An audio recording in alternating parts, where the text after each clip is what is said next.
Rolando del Rosario Mendoza, born January 10, 1955, was a policeman who first saw light in an outskirt community in Naik, Cavite. He graduated from Philippine College of Criminology with a degree in criminology. He joined the Philippine National Police as a patrolman in 1981, from which he eventually surged the ranks and became police senior inspector in Manila Police District. At the height of EDSA revolution in February 1986, Mendoza led a group of policemen that foiled a smuggling attempt by former President Marcos, a van carrying 13 crates, each containing 5 million pesos in cold cash. For this act of service, he was declared one of the 10 outstanding policemen of the Philippines by JC's International later that year.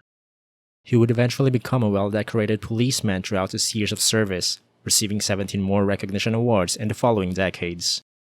He was married to Aurora Mendoza and had 3 children: Bismarck, also police inspector and deputy chief in Bangued Abra; Andrew, a seaman; and Mary Grace, a call center agent. Their family resides in Tanawan, Batangas.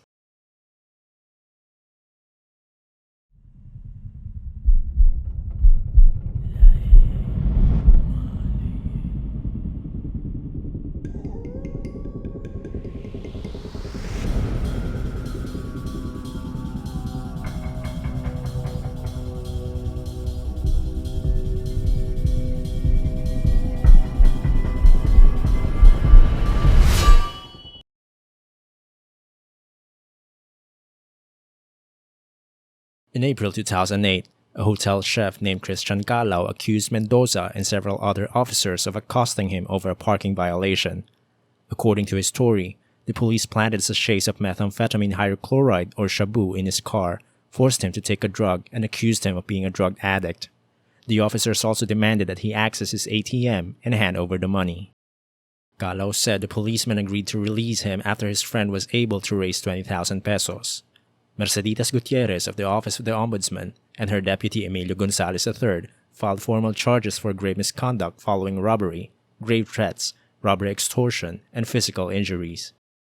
The following police officers were charged: Police Senior Inspector Rolando Mendoza, Police Inspector Nelson Lagasca, SPO1 Nestor David, PO2 Roderick Lopeña, all 4 from Manila Police District, and PO3 Wilson Gavino from PRO ARMM. A similar charge was filed by the complainant Christian Calao before the office of the city prosecutor.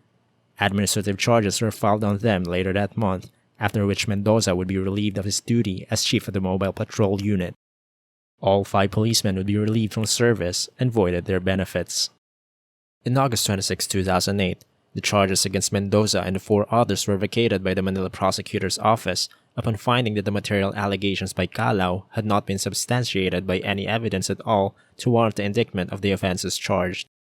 Following that, the PNP Internal Affairs Service issued a resolution dated October 17, 2008, recommending dismissal without prejudice of the administrative case filed against the 5 police officers for failure of the complainant Calao to attend in 3 consecutive hearings despite due notice. However, in February 2009, Deputy Ombudsman Gonzalez III made a recommendation on Mendoza's case, and this was consequently approved by the Ombudsman. The decision reads, "Wherefore, it is respectfully recommended that respondents, Police Senior Inspector Rolando del Rosario Mendoza and PO3 Wilson Matic Gavino of PRO ARMM, Camp Brigadier General Salipada K. Pendatun, Parang, Sharif Kabunsuan, Police Inspector Nelson Urbano Lagasca, SPO1 Nestor Reyes David, and PO2 Roderick Salva Lopeña of Manila Police District, Headquarters, United Nations Avenue, Manila, be meted the penalty of dismissal from the service, pursuant to Section 52A, Rule 4, Uniform Rules on Administrative Cases in the Civil Service, with the accessory penalties of forfeiture of retirement benefits and perpetual disqualification from re-employment in the government service, pursuant to Section 58, Rule 4 of the same Uniform Rules of Administrative Cases in the Civil Service for having committed grave misconduct." In November 2009, they filed a motion for reconsideration of this decision. The next month, the pleadings mentioned and case records were assigned for review and recommendation to the Graft Investigation and Prosecutor Office. A draft order was released in April 2010 and was then forwarded to Gonzalez's office later that month. On May 6, 2010, not more than 10 days after, Mendoza endorsed the order together with the case records for final approval by Ombudsman Gutierrez, and from there, remain pending for final review and action.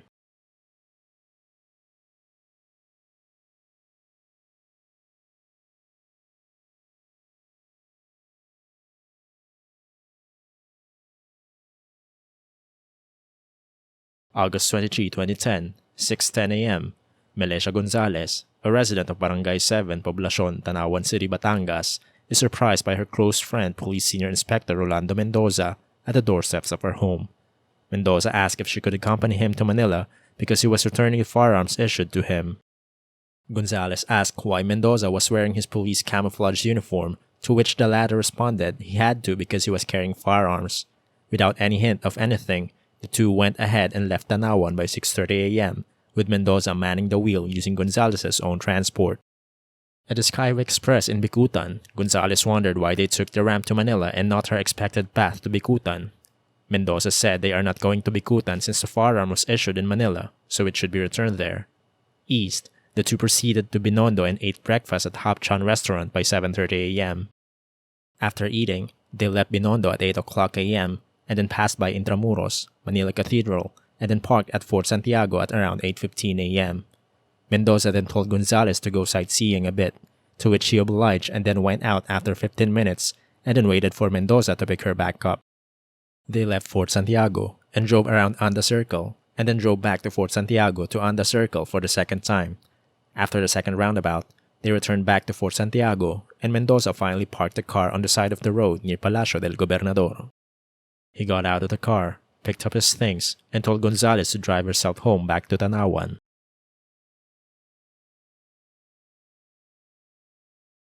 Meanwhile, a Hong Kong tour group led by 31-year-old Tse Ting Chun gathered at the Manila Pavilion Hotel for breakfast earlier. This tour group consisted of 3 families, 2 couples, a mother and daughter, and a tour leader. Leong family consisted of father, 58-year-old Leong Kam Wing, 43-year-old Leong Chong Si, 18-year-old Leong Song Sue, and 14-year-old Leong Song Yi. Fu family consisted of 39-year-old Fu Tiok Yan, mother 40-year-old Tang Yi Lai, 10-year-old son Fu Chak Yin, and 4-year-old Fu Chong Him.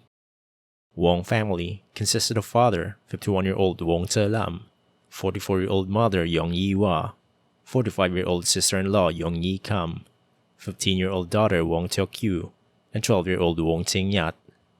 The 2 couples were 46-year-old Chan Kwok Chu, with his partner Yek Xiao Ling, and 72-year-old Li Yik Pyo, and partner 66-year-old Li Tsui Fong Guan. The mother and daughter meanwhile was 66-year-old Lo Kam Fun and 36-year-old Li Ying Chun. After breakfast at the hotel, the tour group was met by their guide Diana Chan along the Manila Bay. Their supposed itinerary for the day was Fort Santiago, back to the Manila Peninsula Hotel, SM Mall of Asia, and then leave the country via their evening flight back to Hong Kong at 7:30 p.m. They would roam the spots mainly through a Hong Thai tour bus with plate number TW799. Alongside them are the bus driver Alberto Lubang, photographer Danilo Nebril, and Nebril's assistant and godson Igor Cruz. The bus arrived at Manila Peninsula Hotel at 8 o'clock a.m. After all the crew had arrived, the tour bus went on its way and left Fort Santiago at 8:45 a.m. The Hong Thai tour bus reached Fort Santiago a little before 9 o'clock a.m. that morning. No other tourist bus was present when it arrived at that time. Lubang decided to park at the nearby Anda Circle just outside of Intramuros. Chan guided the group inside Fort Santiago and then left them to explore a bit and instructed everyone to meet up again by 9:40 a.m. By 9:40 a.m., the tour bus had arrived back at Fort Santiago and everyone was on time to board, except the mother and daughter duo of Lo Kam Fun and Li Ying Chun and photographer Nebril. They waited a bit and eventually everyone was on board.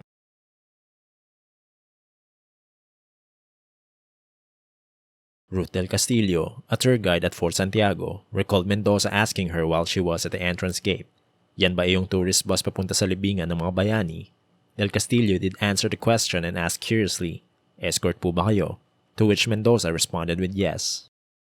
Lubang, while parked and waiting for a signal to depart, noticed Mendoza talking to Del Castillo. He also noticed Mendoza's luggage, a long firearm, a black backpack, and a pistol attached to his waist. This was when Mendoza approached the Hong Thai tour bus and then asked photographer Nebril, who was just outside the bus, where they were going. Nebril responded with airport. Mendoza replied back with, "Tamang-tama, sasabay na ako." Nebril was left outside as Mendoza suddenly boarded the bus. He then told driver Lubang, "Pulis ako," and ordered him to close the door. Nebril asked Mendoza, "Sir, wala po kaming pulis dito, tourist po ito." Mendoza asked Nebril back if the bus was going to Fort Bonifacio, to which Nebril replied, "Hindi po, papunta kami ng pavilion." Mendoza then responded, "Makikisabay lang ako."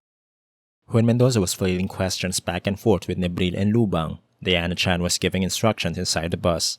When she finally noticed the discussion at the doorstep, she saw Mendoza, in his military clothes, with an inside shirt carrying a long firearm, a knife, and a bag. Chan asked around to see if anybody knew the man, but no one responded. Mendoza then told Chan that he was just hitching a ride to Rizal Park. A bit worried about his stature, she told him outsiders were not allowed inside the bus and then tried to board down the bus to seek assistance from the security at Fort Santiago. Mendoza blocked the door and did not move despite Chan's excuse. Mendoza instructed Lubang to close the door, then told him to get the bus moving. He also ordered a tour group to close the curtains and move to the back of the bus. He again directed Lubang, "Dalhin mo sa luneta." Mendoza at this point was still calm and collected, but everyone else on board was becoming a bit worried.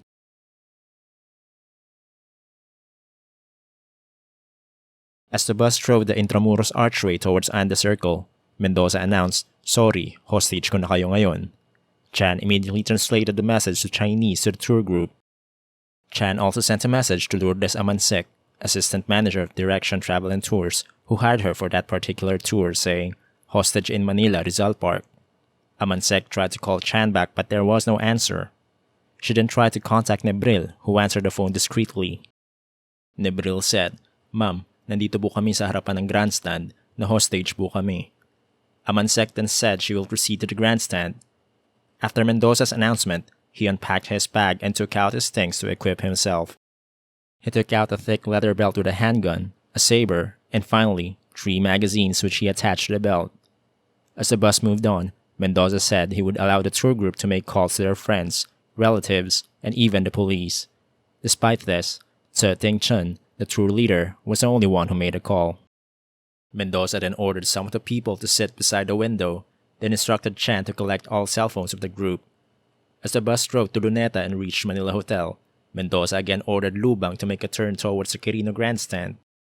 On the way, Mendoza called her friend Gonzalez, who was already at Sucat exit on her way home, and told her he had taken a bus hostage. Gonzalez asked why he did it, from which Mendoza only responded to watch it on television. He then turned off his cell phone afterwards. By 9:55 p.m., the bus had arrived at Rizal Park near the grandstand. Mendoza ordered Lubang to park the bus facing Calao Avenue and then handcuffed Lubang's left hand to the steering wheel. After handcuffing Lubang, he again ordered him to maneuver the bus so that it faced Rizal's monument. Mendoza took out some papers from his bag and ordered Chan to post them on the windshield. The papers were simply white bond papers with the text, "Release Final Decision OMB PA 08570H, his ombudsman case which had been pending for more than 3 months now." At this point, he started narrating his story of being dismissed as a police officer, being stripped of his service benefits, and innocent of the criminal case filed against him. He also said, "Just cooperate and no harm. I-hostage ko lang kayo hanggang 3:00 ng hapon." Mendoza then called someone on his cellular phone. He said, "Pare, tignan mo ang ginawa mo ngayon. Ako lang mag-isa dito sa grandstand. Ang panalo ko, panalo natin." He then told Lubang about his second wife, and then related his story again, that he was just implicated. His only fault was he did not watch over his men, and that his case hurt him deeply.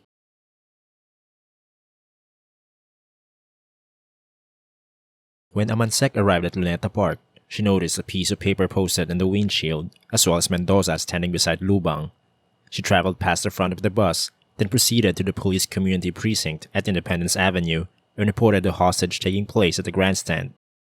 The police didn't believe her at first, so she insisted on going to the area, but told them to not get near and just drive straight past the bus to the Blue Bay restaurant.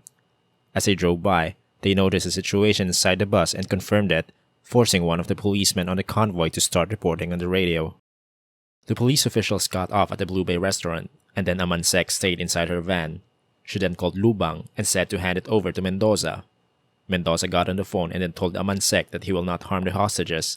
He just needs to be reinstated back to service and his benefits be restored. Upon confirmation of the hostage crisis at the grandstand, MPD Police Chief Superintendent Rodolfo Magtibay mobilized and went to the area. Police Chief Inspector Romeo Salvador was informed by the District Tactical Operations Center to inform Police Superintendent Orlando Yebra to act as negotiator, as was ordered to him by Magtibay. He arrived at the grandstand a few minutes later and coordinated with the Luneta PCP, where they would establish an advanced command post. Meanwhile, Police Chief Inspector Edgar Reyes knew of the hostage-taking and then dispatched mobile patrols to block the north and south portions of the grandstand to prevent the bus from leaving the area. At 10:30 a.m., Magtibay ordered Police Superintendent Robert Poe to report at the Luneta PCP. He then activated a crisis management task group designating Police Superintendent Yebra as chief negotiator and Police Inspector Salvador as assistant negotiator. Manila Mayor Alfredo Lim and Vice Mayor Francisco Isko Moreno, who currently were on their routine departmental meetings, was informed by Colonel Alex Gutierrez. Vice Mayor Moreno was then instructed to proceed to the area, try to assess the situation, and provide any assistance. Few minutes later, Li Tsui Fong Kwan, seated at 8CD, raised her hand and said, "Excuse me, sir, I have upset stomach." Mendoza then ordered Chan to accompany the elderly to a comfort room, allowing them to get off the bus. As they got off, they were met by Amansek. Mendoza also told them, "Sige, baba na kayo. Tumawag kayo sa NCRPO at tatawag din ako dun para ipaalam na hostage ko na itong bus nyo." Chan and Li Tsui wanted to go back inside the bus thereafter, but they were met by Police Chief Superintendent Magtibay and stopped them. Chan, Li Tsui, and Amansek were then brought to the Luneta PCP.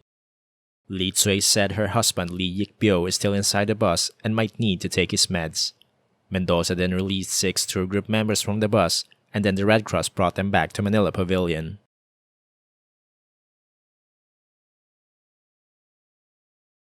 11:00 a.m., Major Salvador called Lubang's cell phone and asked for Mendoza. He introduced himself and the latter immediately recognized him from their prior discussions. Upon recognition, Mendoza allowed Salvador to approach the driver's window and talk to him, but on the condition to remove his bulletproof vest first. When Salvador finally got to talk with Mendoza, the disgruntled policeman demanded that his order be issued for immediate service reinstatement and that he had 2 grenades. He also added that if that is executed, then he would immediately handcuff himself and surrender. He then told Major Salvador to copy the contents of the white cartolina paper posted on the windshield of the bus. Salvador then followed, taking the criminal case number and names of Deputy Ombudsman Gonzales and Casimiro and then Ombudsman Merceditas Gutierrez. He also took this opportunity to test the thickness of the windshield and found that it was indeed that thick. He then went back and offered Mendoza and the hostages food and drinks, but the latter refused, saying they've already been ordered, and he himself refused, saying it might be drugged. Colonel Yebra then arrived and waved at them from a distance. Major Salvador saw him and said that Yebra will be talking over as the negotiator. Mendoza refused, saying, "Ayoko sa kanya, ikaw ang gusto kausap." Salvador went over to where Yebra was and told him of Mendoza's demands. Yebra then called Mendoza through Lubang's cell phone and then asked permission to go near the bus. Mendoza agreed and the two approached the bus. When Salvador and Yebra approached the bus, the latter asked Mendoza, "Rol, ano ba ang problema? Baka pwede nating pag-usapan." Mendoza replied, "Sige sir, baka pwedeng maipadala itong mga papeles ko sa Ombudsman at sa DOJ kay Secretary de Lima para mamaya lang ay malaman ko ang sagot." Yebra replied back, "Sige, padala natin. Baka pwede namang magpalabas ka dyan kahit 2." Mendoza replied back again with, "Sige, pag-iisipan ko sir, basta bigayan tayo." After the discussion, Mendoza handed out his papers, ordering him to make copies in 2 sets and deliver one to Secretary de Lima. PO2 Rivera then photocopied the documents, then went to Luneta PCP, from which she gave the documents to Magtibay. Vice Mayor Moreno arrived and told Magtibay that it would be better to give the documents to the Ombudsman, since this was already pending with that department. After another round of photocopying the documents, Vice Mayor Moreno got one more copy, while the original was kept by Rivera. A copy of the document was then sent to the Ombudsman. Few minutes later, Mendoza called 3 children and a female adult and released them off the bus. While offboarding, the female adult, Mrs. Fu Tsang Yi Lai, told Mendoza her 2 children had been feeling unwell. Mendoza agreed to get her 2 children as well. As she was taking her son, a tour member pleaded Mrs. Fu Tsang to take with her Wong Ting Yat, Mrs. Wong's son. Mendoza did not object, and the 4 were then safely aborted. 12:00 p.m., Roberto Agojo, advisor and co-godparent of Mendoza, approached Major Salvador and was asked if he could be allowed to approach the bus. Salvador denied the request. Vice Mayor Moreno arrived at Grandstand and met with Magtibay and Yebra. Having heard of Mendoza's story, he volunteered to go to the office of Ombudsman in Quezon City so as to not diminish the presence of police officials in the hostage area. At 12:30 p.m., Mendoza went down the bus and looked furious. He complained about the radio news on the alleged shabu swallowing case against him. He then demanded a reporter and a cameraman. The negotiators, Major Salvador and Colonel Yebra, agreed on his demand in exchange for one hostage. Mendoza responded saying he will think about it. Meanwhile, in Tanawan, Mendoza's wife Aurora came to the house of Melesha, together with Rolando's brother Florencio, asking if they could drive them to Luneta. They agreed and set off immediately.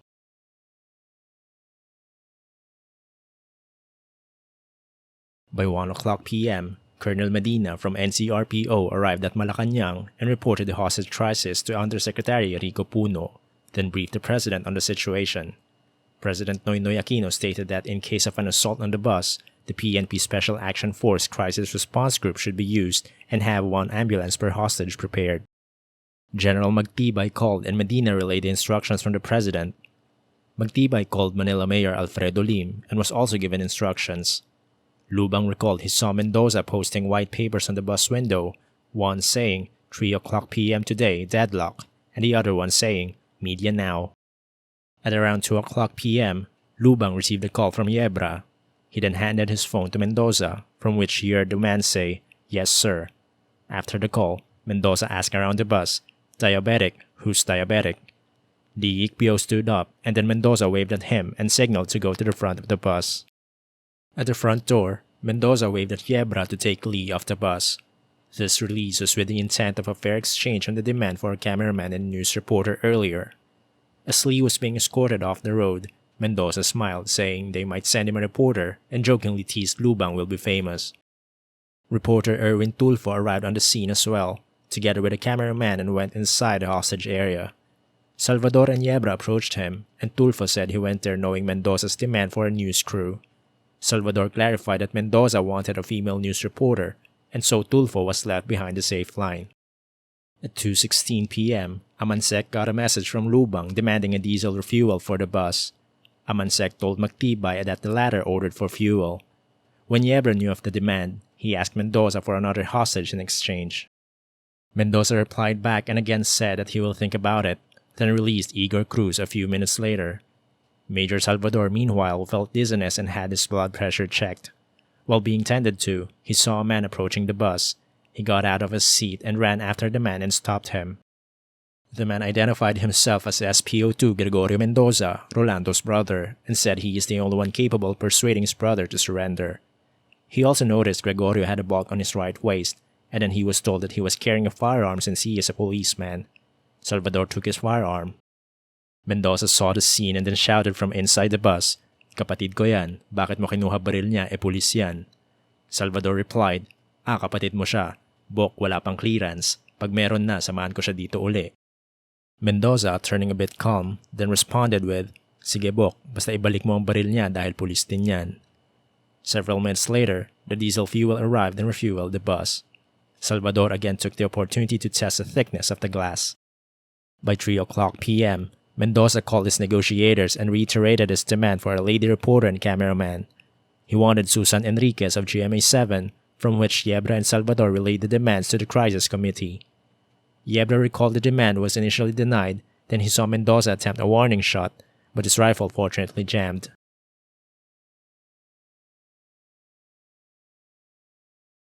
Around 3:00 p.m., Vice Mayor Moreno arrived at the Sandigan Bayan headquarters in Quezon City. He called Salvador and Yebra and then asked for Mendoza. Through a phone patch, Moreno asked Mendoza if he wanted to talk to the ombudsman. He thanked Moreno and requested to talk with Deputy Ombudsman Gonzales.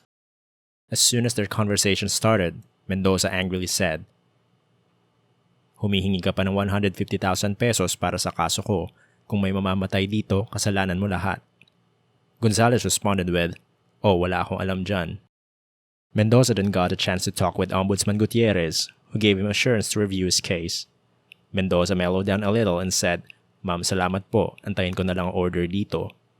As soon as the discussion finished, a meeting took place with the Ombudsman and Vice Mayor Moreno, drafting a letter for Mendoza's case. The initial response was an unwritten agreement for Mendoza's case to be reviewed within 10 days. During this time, Melesio Gonzalez arrived at Luneta together with Mendoza's wife and brother. At 3:30 p.m., food was delivered for the second time. After the tour group finished eating, Mendoza called Nebril and said, "Bumaba ka na, tawag ka ni General." Nebril refused, saying, "Trabaho lang po sir, binabantayan ko ang mga guest ko po." Mendoza was a little agitated but calm, responding with, "Matigas ka." Eventually, Nebril would alight down the bus, where two policemen would escort him to the back of the grandstand and to the Luneta PCP. He would also be interviewed by Susan Enriquez at the precinct. Meanwhile, at the Ombudsman office, Vice Mayor Moreno learned that Mendoza released the hostage. He again asked Yebra to talk with Mendoza and then said, "Pare, thank you ha. Kaya lang hina ako sa'yo eh. 5 ang hinihingi ko, 1 lang binigay mo. Huwag kang mag-alala, we are now tackling your issue." By 4:22 p.m., Lubang texted Amansek at the PCP and reiterated Mendoza's demand for a female news reporter. Yebra called Mendoza and told him his request would be approved on the condition that the interview would be done outside the bus. Mendoza refused and said he wanted it inside the bus. Yebra replied back and said that this needs to be approved by the crisis committee. Magtibay recalled that Susan Enriquez, who both are at the PCP, did not want to go to the bus, so he asked Amansek to just call Lubang's mobile phone and have Enriquez talk to the hostage taker. After a good 20-minute conversation between the two, Magtibay told the lady reporter to leave PCP and go to the hostage area. At 5 o'clock p.m., Colonel Medina left Malacanang and proceeded to MPD headquarters and met with General Santiago. He was in order to proceed to Quirino Grandstand and link up with a SAF team consisting of 16 men, including snipers who were already deployed at the southern end of the hostage area. Around this time, Mayor Lim arrived at Luneta PCP, from where he saw Gregorio and asked him why his brother hostage a bus. Gregorio told his brother's story and why it was wrong. He continued that his brother only wanted vindication of his name and his reinstatement.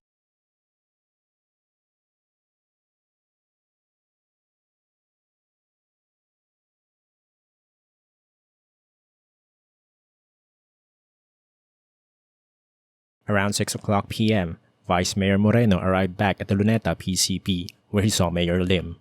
He handed the letter to the mayor, who then read it in front of Gregorio. Mayor Lim asked if this resolution will help his brother ease the situation, and Gregorio agreed. Upon hearing this, the negotiators proceeded to the hostage area along with him. At 6:03 p.m., Michael Rogas, anchorman of Radyo Mo Network, started his live interview with Mendoza. Mendoza expressed his hope of a favorable outcome for his case, saying, "Ayun nga, yung ombudsman, ang sabi, re-reviewin, re-repasuhin. Ang gusto ko, dalhin nila rito ngayon ng order kung ako'y talagang dismissed.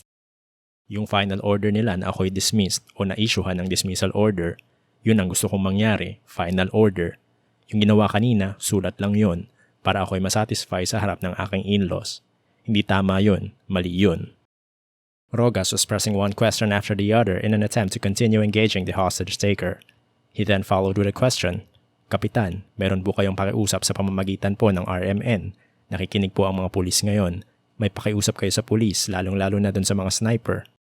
Mendoza, now made aware of the situation, answered with, "Yang mga sniper, pag hindi sila nagsialis sa kanilang mga pwesto ay sasampulan ko sila. I-snipin ko kako itong mga nasa pintuan." In this statement, he was referring to tour guide Tse Ting Chun, who was handcuffed by Mendoza at the door of the bus. Rogas pressed on the questions, and when the reporter finished, Salvador and his brother approached the bus, with Yebra carrying an envelope. He handed the envelope to Lubang, then handed it to Mendoza. Mendoza silently read the letter. After a minute, he handed it to Lubang, who then handed it back to Yebra. Mendoza, a little agitated again, said, "Hindi yan ang kailangan ko. Hindi ito ang hiling ko. Basura yan, basura. Wala naman dyan ang gusto kong desisyon eh. Ibalik nyo yan doon." Yebra and Salvador tried to explain further about the decision, but Mendoza wouldn't budge. Gregorio suddenly uttered, "Tol, yung baril ko di pa rin binibigay." Mendoza got furious and said, "Sinungaling talaga kayo. Ayaw ko na kayong kausap. Lumayas kayo sa harap ko." Yebra and Salvador walked away from the bus together with Gregorio. Mendoza then leveled his automatic M16 assault rifle, posed it outside the driver's window, and fired a shot at the tree as they walked away. Fortunately, the bullet didn't hit anyone. The tree then calmly went back to PCP. Meanwhile, the atmosphere inside the bus had now become even more tense. At the PCP, Colonel Yebra started becoming furious, berating Gregorio for his actions earlier. He told the mayor, vice mayor, Magtibay, and other police officials that Gregorio instigated his brother by pointing out his gun not being returned yet. He also told the officials around the room that Gregorio is a conspirator and recommended the latter to be charged and arrested for being an accessory to the crime. Mayor Lim then said, "Dapat pala dyan, pusasan na. Padala na yan sa headquarters para maimbestigahan." The officials, headed by Mayor Lim, then went to a separate room and conducted the meeting. Yebra suggested the reinstatement order be issued by Police Chief Superintendent Harold Obale, but the latter opposed it, saying it would lead to complications and serve as a dangerous precedent. Mayor Lim said, "Dalhin sa tondo yan." In this statement, he was portraying a police force's euphemism for summer execution. Vice Mayor Moreno, learning of Gregorio's actions, told him, "Bakit naman ganun ang nangyari? Sayang naman yung pagod natin." Mayor Lim eventually left the precinct and headed for Emerald Restaurant at 6:45 p.m., citing, "Waiting game na lang ito, maghintay na lang tayo, baka kapag napagod yan, napuyat, mag-giveaway na." He also instructed Magtibay to go with him and turn Emerald Restaurant into a command post since it was nearer to the hostage scene than the PCP. Meanwhile, Magtibay ordered Gregorio to be escorted to MPD headquarters via back door to avoid media coverage. As he was being escorted, Gregorio ran towards the front of the PCP where media was camped out, then sat on the pavement and started shouting.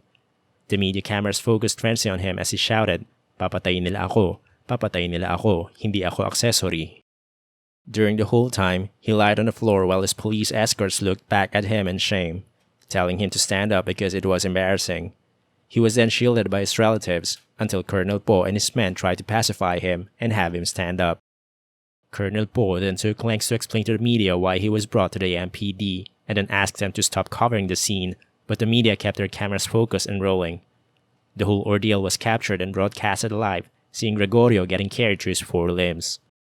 At 7:07 p.m., Rogas' live interview had resumed, and Mendoza threatened that he will end everything if no negotiator showed up. He was then interviewed by attorney Ed Araulio, who affirmed his opinion on the ombudsman letter. At one point in the interview, he saw his brother arrested as being broadcasted on a TV inside the bus. He then said to Rogas, "Yung kapatid ko nakikita ko, bakit nila ginaganyan? Akong may kasalanan dito, walang kasalanan yan, walang kasalanan yan. Ipakita nyo na pinakawalan ninyo kapatid ko. Ipakita nila, pagka hindi, titirahin ko ang mga nandirito sa loob." Rogas did his best to talk in a calm fashion with an agitated Mendoza, but the live feed from the television has continuously angered him. He again said to Rogas, "Pakawalan nila yan, pagka hindi, eto babarilin ko yung nasa unahan. Sabihin mo sa kanila, sabihin mo sa kanila." "Ayan, nakikita ko rito, ayun, nasa TV. Ginagawa nilang baboy ang kapatid ko na pulis. Walang kasalanan yan. Hindi niya alam ang pangyayaring ito. Ngayon niya lang nalaman sa TV. Bakit nila gaganyanin? Wala yan. Walang kasalanan yan." The interview saw Mendoza audibly fuming at his brother's arrest until he said, "Wala, dinere-derecho nila. Pag umalis at hinuli nila kasama ang kapatid ko, babarilin ko yung nasa unahan. Babarilin ko na tong lahat-lahat." At 7:20 p.m., Mendoza fired shots inside the bus. On live television, the gruesome shooting was heard. Muzzle flashes from the M16 were even seen from the outside. There was choral crying and shouting for a few seconds, and then there was none. The shooting came in single-shot intervals and lasted several seconds. Mendoza then told Rogas, "Binaril ko na yung dalawang Chinese. Pagka hindi nila binago ang ganitong sitwasyon, ako mamamaril dito sa loob. Uubusin ko to. Uubusin ko pagka hindi sila tumigil ng kakatakbo dyan sa gilid. Uubusin ko to."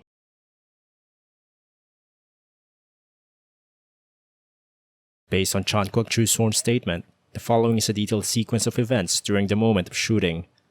Mendoza started from the rear side of the bus, then walked to the front, situating himself at the apex of the bus stairs between driver Lubang and tour guide Tse Ting Chun tied beside the door. He then threw away his phone with his left hand, raised his rifle with his right hand, and fired a shot at Tse Ting Chun. Tse Ting Chun immediately fell on the floor. He then pointed his rifle to Ik So Ling, Chan's girlfriend, seated at seats 3CD, and fired a shot. Fu Tseokyan and Leong Kam-wing threw themselves at Mendoza in an attempt to dislodge the policeman, then Chan immediately followed. Fu Tseokyan got close to Mendoza and pushed the rifle's muzzle upwards and shouted no. Mendoza moved one step back and immediately fired two shots at Fu Tseokyan, hitting him in the chest and abdomen. Leong Kam-wing was still sprinting behind, but was instantly fired at by Mendoza and was killed immediately as well. Chan, despite his attempt to subdue Mendoza, feared for his life and went back to his seat at the back of the bus. After shooting Fu and Leong, Mendoza walked the aisle towards the back of the bus. While walking towards, he continued shooting the seated hostage on the left and right side of the bus. Upon reaching Chan at the back, Mendoza pointed the muzzle at him. Out of reflex, Chan lifted his bag with both hands and covered his face. Mendoza fired at him, hitting the bag in his hands. His bag fell and flesh portions from his hands tore off and fell on the ground. Chan fell on his seat and pressed his right hand with the left one as that hand was bleeding badly.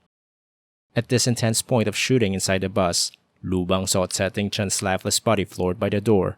Few seconds later, he saw Mendoza fire shots from his rifle from the driver's rear view mirror. He was seeing bodies fall on their seats one by one as Mendoza shot them, firing single-shot intervals as the disgruntled policeman passed by their aisle. When he finished shooting, Mendoza stopped at the middle aisle and then assumed a crouching position. He then told Lubang to move the bus forward. When the bus started moving, snipers PO3 Cesario Martin, PO2 Leo Sabete, and PO1 Alfredo Terrado Jr. from the PNP SAF fired at the front right and rear tires, deflating them and causing heaviness on the steering wheel. Lubang complained about the tires and heavy maneuver since his left arm was still handcuffed to the steering wheel. He then asked Mendoza to let him go, to which Mendoza responded saying it was up to him to leave. Lubang, having heard of his chances to stay alive, relentlessly tried to unlock his handcuffs by forcing a nail pile to his keyhole. At exactly 7:29 p.m., he was able to unlock the handcuffs and immediately escaped his way from the driver's window and ran away. The policeman waited for him in the holding area and then screamed, "Patay na silang lahat," while running towards them. When he got to a safe zone, he sat down beside Amansek and the policeman asked if there were still people alive. Amansek tried to confirm if all hostages were already dead, to which Lubang responded, "Yes ma'am, nung lumundag ako nakabaril na siya."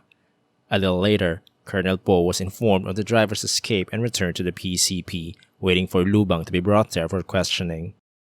After clarifying the state of the situation, he went out to look for Police Chief Inspector Santiago Pascual, head of the SWAT assault team. He was then informed that their team had been ordered to assault the bus from Magtibay's orders.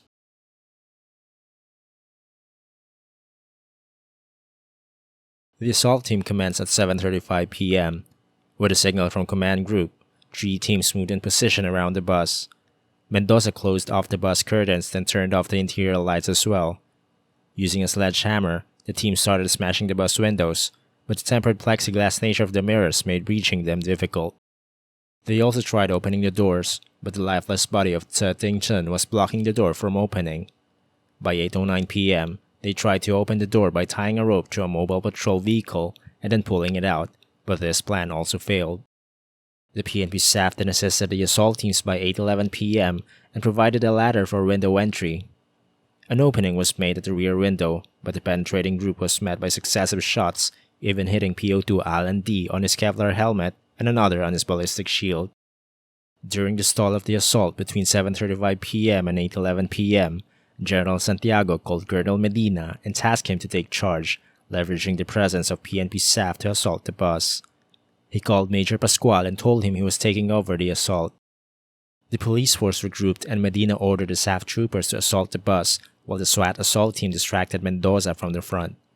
When Mendoza is hopefully distracted, they will use this time to throw 2 tear gas from the back and use this opportunity to have the SAF team assault the hostage taker from the front. The plan worked. As the tear gas from the backside of the bus fumed, Mendoza was forced to move to the front of the bus. PO2 Sabete, one of the 3 PNP SAF snipers, saw movement from Mendoza near the door. At 8:41 p.m., he fired his sniper rifle, hitting Mendoza in the head and killing the policeman instantly. The lifeless body of the policeman plunged down the stairs of the bus, his body falling suspended by the door's braces and a portion of his head blown off.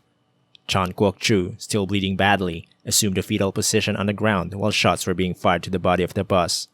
During the commotion, he felt someone trying to pry the emergency exit open. He already had difficulties breathing because of the tear gas, but the flurry of shots prevented him from any movement. When he finally heard someone from the emergency exit, he stood up quickly and escaped on the emergency exit. He was rushed to the hospital due to his sustained wounds. The tragic situation ended with 13 survivors, all of which were brought to the hospital, and 2 would later die. 9 dead bodies would fill the bus inside: hostage taker Rolando Mendoza and 8 Chinese tourists.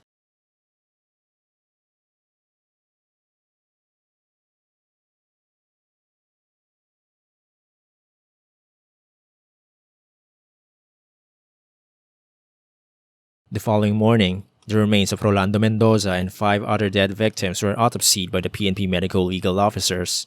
The remaining 3 dead victims were not autopsied as requested by the relatives. After the examination, all tourist bodies were brought back to Hong Kong. A separate autopsy was conducted by the Hong Kong police on August 27, 3 days later. Based on the compiled reports between the PNP and the Hong Kong police, the following is a detailed breakdown of fatal injuries sustained by the victims. Ting Chen, the handcuffed tour guide who was the first victim, suffered patterned cuff marks and a single perforating gunshot wound to the neck. The gunshot lacerated major blood vessels in his neck, leading to massive hemorrhage and instant death. The gunpowder remarks indicate intermediate range of fire, meaning the muzzle of the gun was within only a few inches of the victim when fired. Fu Tiokian and Leong Kam Wing, the 2 men who tried to rush Mendoza, both suffered 3 gunshot wounds. Fu suffered 3 penetrating gunshot wounds to his trunk, lacerating his small intestines and causing pelvic fractures, effectively disabling him. Another gunshot wound was sustained in his lower chest, causing damage to his heart and lungs. The last bullet could have been when he was already down, as it was noted on the left upper back of the victim. Leong, on the other hand, had a non-fatal gunshot wound on his right upper arm. The 2 other gunshot wounds, however, bore and damaged his heart and lungs, causing his death. 4 of the victims, Wong Tze Lam, Leong Chong Si Doris, Yong Yi Kam, and Yong Yi Hua, sustained gunshot wound remarks consistent with the scenario of the gunman firing an intermediate range of fire. Wong and Leong, seated on the left side of the bus, suffered single gunshot wounds to the right ear and right upper back respectively, indicating they were shot while the gunman was moving towards the back of the bus and the victims were defensively crouched on their seats. Notably, Leong's findings also revealed a right thumb wound, which would mean that the victim had her hands over her ears when she was shot. The Young sisters, on the other hand, were seated on the right side of the bus and suffered perforating gunshot wounds entering the left side of their upper body. Yi Kam suffered a gunshot wound entering her left temple and exiting on her right ear. Yi Hua suffered penetrating gunshot wounds above the left collarbone, moving right and downward. The bullet pierced 3 spinal vertebrae and lacerated her right lung. All findings are consistent with sworn statement accounts picturing the gunman shooting the seated tourists left and right while moving towards the back of the bus. The last and youngest of the fatalities, Leong Song-yi, reportedly attempted to crawl below her seat and into where Leong Song-sue, her brother who was already injured at that point, is. He was shot by the gunman in the process. She suffered 2 perforating gunshot wounds to the chest, causing fatal injuries to the spine, lung, and ribs. Gunshot wounds sustained by all victims share common characteristics of a downward trajectory except for Leong, and of a 5.56mm caliber ammunition used for M16A1 assault rifle, the gun used by Mendoza during the hostage crisis. The findings were conclusive enough that all the killed tourists died from Mendoza's shooting, since there were rumored reports that the police assault might have killed some of them.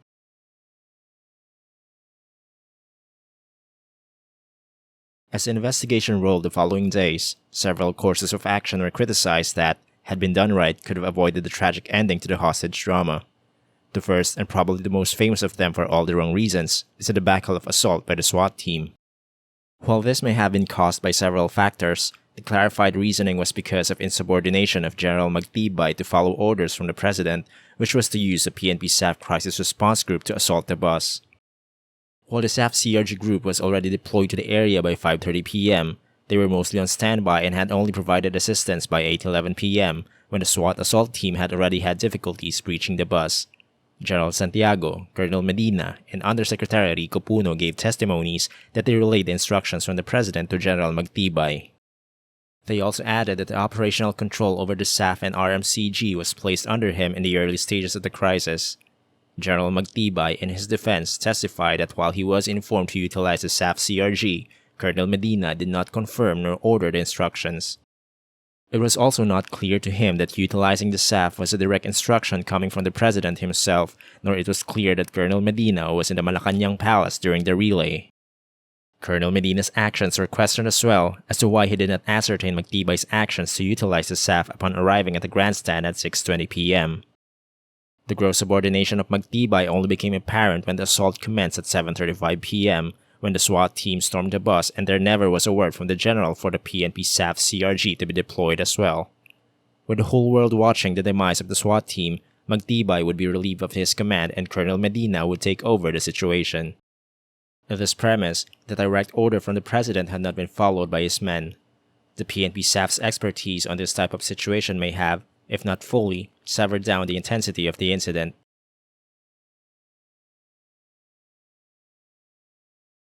Second, the extensive coverage of the media during the whole crisis. Major televisions preempted their regular programming to cover the incident. Philippine television stations ABS-CBN, GMA, TV5, and government-run NBN, as well as Hong Kong television station TVB and television news channels RT, Al Jazeera, France 24, BBC World News, MSNBC, Fox News Channel, and CNN all provided live coverage. On the first report of the Incident Investigation and Review Committee issued on September 17, 2010, several aspects of the media coverage were scrutinized. 1. The showing of tactical or strategic footages, particularly revealing sniper positions, movement of the SWAT assault team outside the bus, and finally, the penetration assault done by SAF troopers during the final moments of the crisis. There was even footage of a PNP SAF sniper showing his location by the right side of the bus, and consequently, his aimed rifle ready to fire. Even every movement of the SWAT assault team and correspondingly, movement from the SAF CRG were shown on live television. 2. The arrest of SPO2 Gregorio Mendoza, who was given almost full coverage during the whole ordeal. Footage captured included Gregorio shouting that he was being arrested, claiming he was going to be killed, that he is not involved and innocent, lying flat on the ground and then getting handcuffed and forcibly taken into custody. These two sets of footage ultimately provided critical and live information to the hostage taker, as it was an established fact that Mendoza had access to a television set inside a bus, a fact known very well early in the crisis. While the general rule is that the media could air publicly accessible information, there are exceptions to the rule, especially when information or footage could potentially endanger lives in the process of airing it. And 3. The Michael Rogas and Erwin Tulfo interview with Rolando Mendoza. While crisis situations are newsworthy events and coverage is expected, there is no definite statute that prohibits them to broadcast whatever is deemed a crisis situation. Under the constitutional rights of press freedom, this is highly understandable.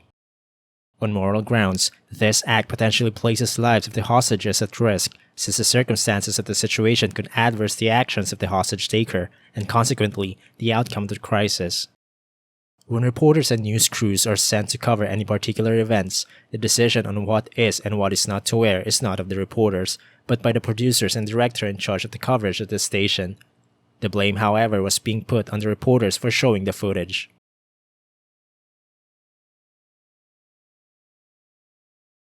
And the third factor, the strategic lapses in the negotiation process. While Colonel Yebra and Major Salvador were established as negotiators acting in good faith, there were some noticeable lapses with the way the negotiation processes had undergone. 1. The medium for which communications were established. Standard trophones were used instead of providing a two-way radio, which could have provided a faster and convenient way of communicating with the hostage.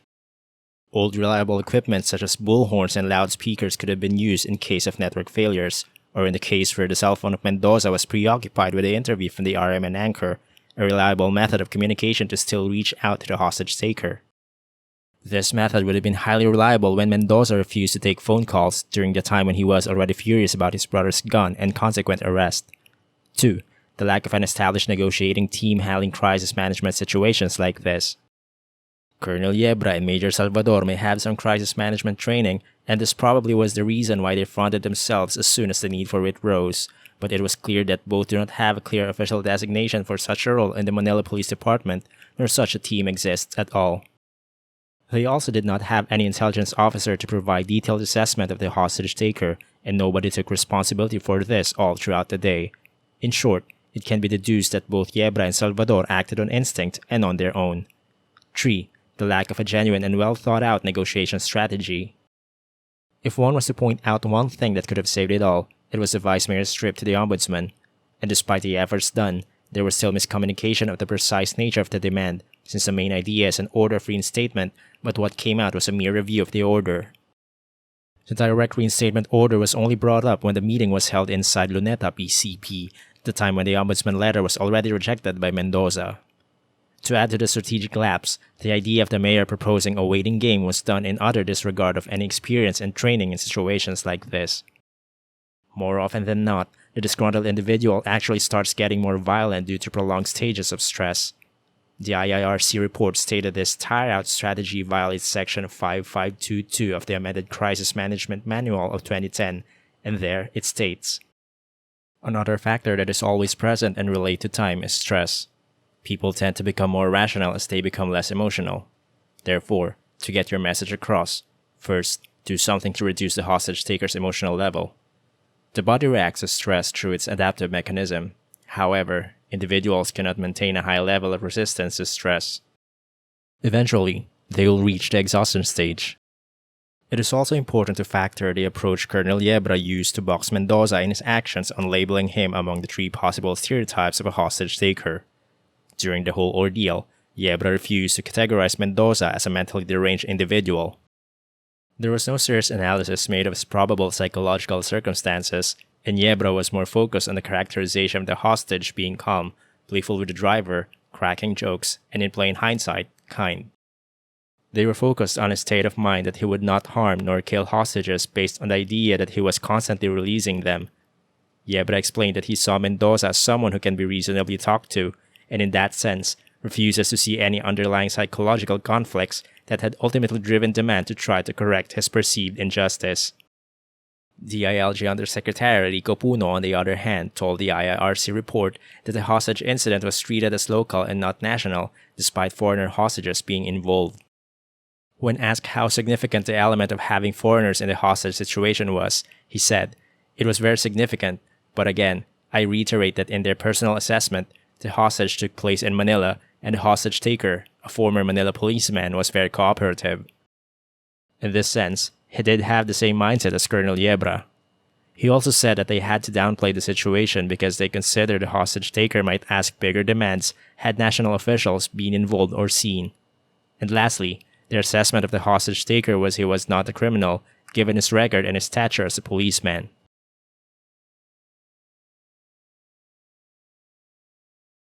China's state-run Global Times called the country one of the most chaotic countries in Southeast Asia following the incident. Following this, the Chinese consul in the country demanded a written statement of accountability from the Philippine government and rejected the explanation given by President Aquino from a press conference. Vice President Jejomar Binay had also planned a visit to Hong Kong and China in an attempt to soothe tensions and explain the incident, but this was rejected by the Chinese government, saying they will wait for a complete investigation report before making a decision. The day after the incident, August 24, President Benigno Aquino III declared August 25 a day of national mourning for the 8 Chinese tourists killed in the hostage crisis. Through Proclamation No. 23, he instructed all public institutions nationwide and all Philippine embassies worldwide to lower the Philippine flag at half-mast. According to then presidential spokesperson Edwin Lacerda, President Aquino met with Chinese Ambassador Liu Jianchao and other embassy officials that afternoon to assure them of continued assistance to the victims as well as steady cooperation with the Hong Kong government.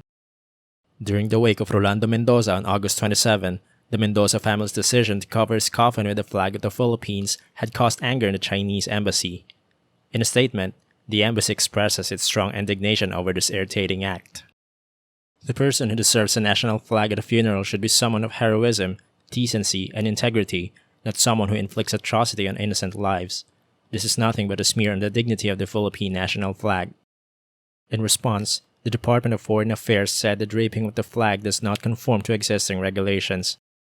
In a statement, they said, "There are rules and protocol with respect to the manner of display of the Philippine flag, and we do not consider the display of the Philippine flag in this particular instance as conforming with existing rules." In this manner, the government had stood its support with that of the Chinese embassy. When Police Senior Inspector Bismarck Mendoza, Rolando's policeman's son, was interviewed, he said, "We didn't ask for it. The family did not submit a request, but we appreciate whoever it was who extended recognition to my father through the Philippine flag." Meanwhile, the Hong Kong government, right after the assault, immediately announced a black outbound travel alert for the Philippines, which actually lasted 4 years, up until August 2014. Hong Kong residents were advised against traveling to the country, while Hong Kong residents currently in the country were also advised to return immediately. Hong Kong officials also announced that visa-free privileges for Philippine diplomats would be revoked by February 2014. Meanwhile, in Hong Kong, there had been growing concern about anti-Filipino sentiments following the incident. Overseas Filipino workers had been getting few cases of ill treatment and dismissal from their jobs, said Eman Villanueva, vice chairman of the Filipino Migrant Workers Union. There even were circulating rumors about some domestic workers that were stabbed and killed, but Claro Cristobal, Philippine Consul General in Hong Kong, immediately dismissed the rumors. This fallout would immediately be felt by the tourism industry.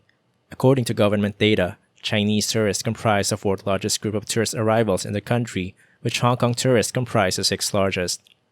According to Philippine Airlines, two groups of at least 20 Hong Kong residents canceled their flights to the country 2 days after the incident.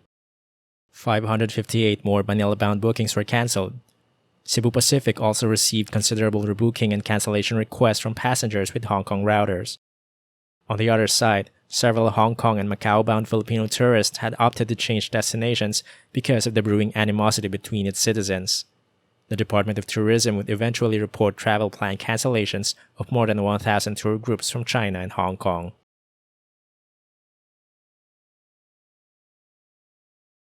Headed by Chairman Laila de Lima and Vice Chairman Jesse Robredo, the Department of Justice and Department of Interior and Local Government submitted a two-part report done by the Incident Investigation and Review Committee on September 27, 2010. The IIRC report made recommendations for the following cases to be filed against respective officials for their actions during the crisis. 1. General Rodolfo Magtibay. Serious irregularities in the performance of duties and gross incompetence, forced tactical errors such as not being on the scene of the hostage-taking and his departure from Emerald Restaurant during Mendoza's critical tipping post. Both these actions constitute an abandonment of his post.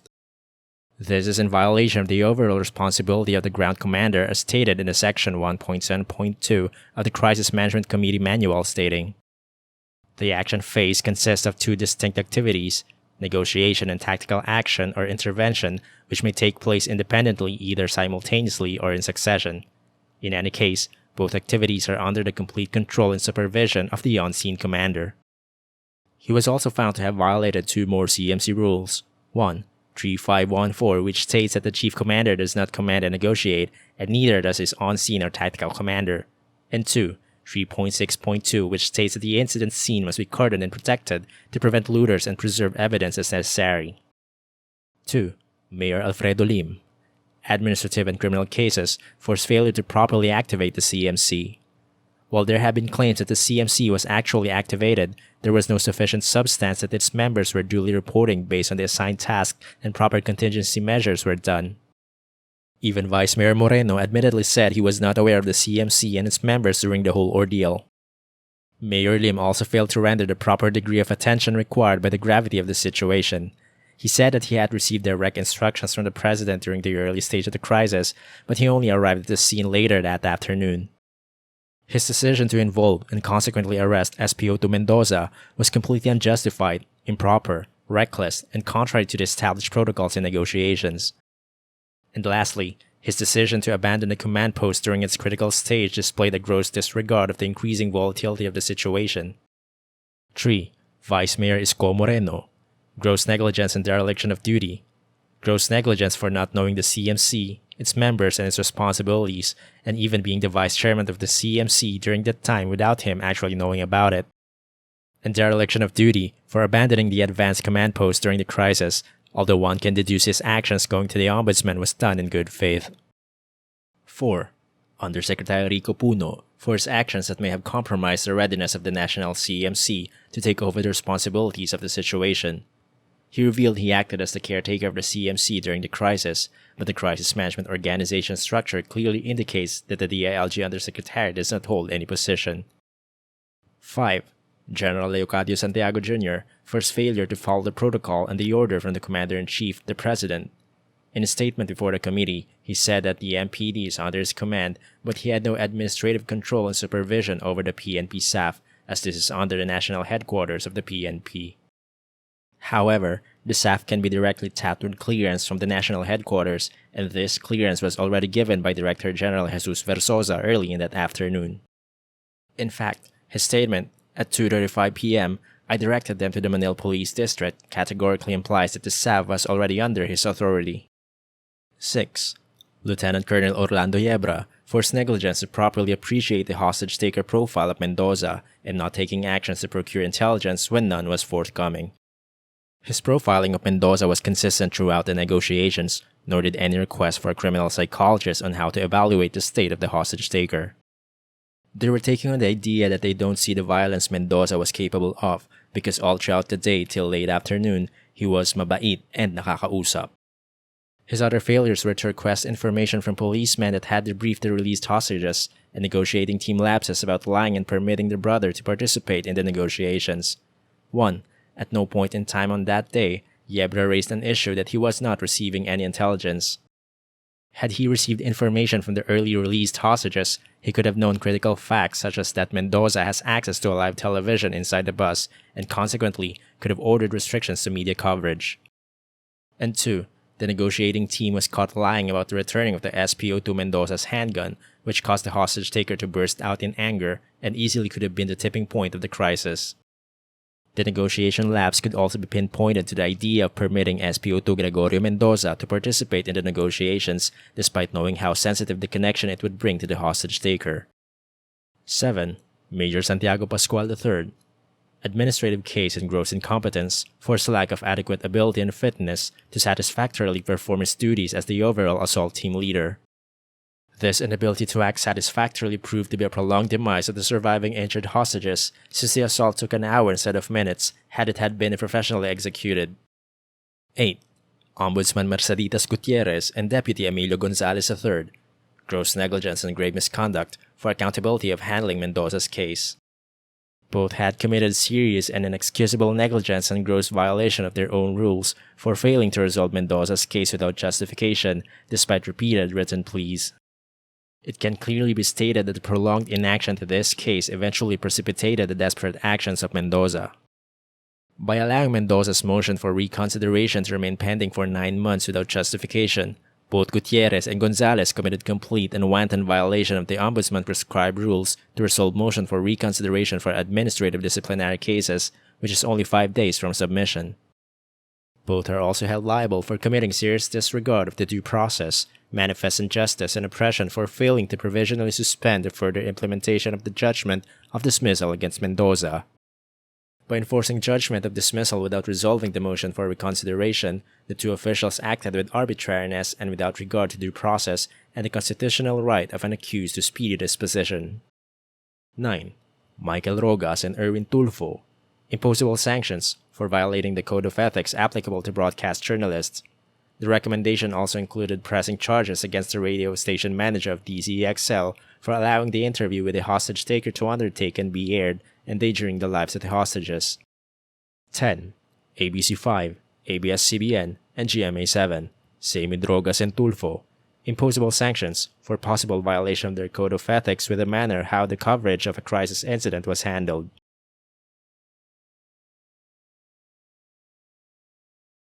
On March 31, 2011, Deputy Ombudsman Gonzalez was dismissed by President Aquino for his inordinate and unjustified delay in handling Mendoza's case. He was the first government official to receive sanction from the government following the incident. In its 15-page decision, the Office of the President said Gonzalez committed gross neglect when the IIRC report found the inordinate and unjustified delay caused on the motion for reconsideration. The report deemed it clear neglect of performance of official duty. Gonzalez was also found to have committed gross misconduct for demanding 150,000 pesos from Mendoza in exchange for fast resolution of his motion for reconsideration. It said, had the respondent Deputy Ombudsman not betrayed the trust of Captain Mendoza, the latter would not have been compelled to resort to hostage-taking to advance his cause. About half a year later, April 29, 2011, Ombudsman Gutierrez would suddenly step down from her position as the Ombudsman. She would be temporarily replaced by Orlando Casimiro, from whom Supreme Court Associate Justice Conchita Carpio Morales would then assume the position until July 2018. 2 years later, however, on September 26, 2012, the Supreme Court would order the reinstatement of Gonzalez. The order said that the basis of Gonzalez's ouster, misconduct in office or neglect of duty amounting to betrayal of public trust, was incorrect as the offense was not an intentional wrongdoing of the grave and serious kind amounting to a betrayal of public trust.